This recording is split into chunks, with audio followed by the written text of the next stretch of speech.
ನನಗೆ ಹೋಗ್ತಿದ್ದ ದಾರಿ ಬಗ್ಗೆ ಗೊತ್ತಿರಲಿಲ್ಲ. ಮ್ಯಾಪ್ ತೋರಿಸ್ತೈತಲ್ಲ ಅಂತ ಬಂದ್ಬಿಟ್ಟೆ. ನಮಸ್ಕಾರ ಕರ್ನಾಟಕ, ನಾನು ನಿಮ್ಮ ಡಕೋಟಾ ಇಂಜಿನಿಯರ್. ಸೊ ಇವತ್ತು ನಾವು ಹೋಗ್ತಾ ಇರೋದು ಮುತ್ತತ್ತಿ ಆಂಜನೇಯ ಸ್ವಾಮಿ ಟೆಂಪಲ್. ಎಲ್ರಿಗೂ ಗೊತ್ತು ಅನಿಸುತ್ತೆ ಮುತ್ತತ್ತಿ. ಸೊ ಬಸವನ ಬೆಟ್ಟ ಫಾರೆಸ್ಟಲ್ಲಿರುವಂಥ ಒಂದು ಟೆಂಪಲ್ ಅದು. ಅಲ್ಲಿಗೆ ಹೋಗ್ತಾ ಇದ್ದೀನಿ ಸೋಲೋ ರೈಡು. ಇವತ್ತು ಕೂಡ ಯಾರೂ ಫ್ರೆಂಡ್ಸ್ ಅವೈಲಬಲ್ ಇರಲಿಲ್ಲ. ಸೊ ಎಲ್ಲ ಬೇರೆ ಬೇರೆ ಕೆಲಸದಲ್ಲಿ ಬ್ಯುಸಿಯಾಗಿದ್ದರು. ಸೊ ಅದಕ್ಕೆ ಇವತ್ತು ಕೂಡ ಸೋಲೋ ರೈಡ್ ಹೋಗ್ತಾ ಇದ್ದೀನಿ. ಸೊ ಮ್ಯಾಪ್ ಹಾಕ್ಕೊಂಡಿದ್ದೀನಿ. 56 ಕಿಲೋಮೀಟರ್ಸ್ 1 hour 14 minutes ತೋರಿಸ್ತಿದೆ ರೀಚಿಂಗ್ ಟೈಮು. ಸೊ ಇಲ್ಲಿ ಲೆಫ್ಟ್ ಹೋಗ್ಬೇಕಂತ ತೋರಿಸ್ತೈತೆ.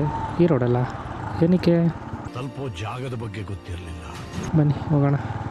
ಅಲ್ಲೇ ಹೋಗಿದರೆ ಸ್ಟ್ರೈಟ್ ಹೋಗಿ ರೈಟ್ಗೆ ಹೋಗ್ಬೋದಿತ್ತು. ಮ್ಯಾಪ್ ತೋರಿಸ್ತೈತಲ್ಲ ಅಂತ ಬಂದ್ಬಿಟ್ಟೆ. ಇಲ್ಲಿ ಇಷ್ಟೊಂದು ಒಳಗಡೆ ಏನಕ್ಕೆ ಬಂದಬೇಕಿತ್ತು?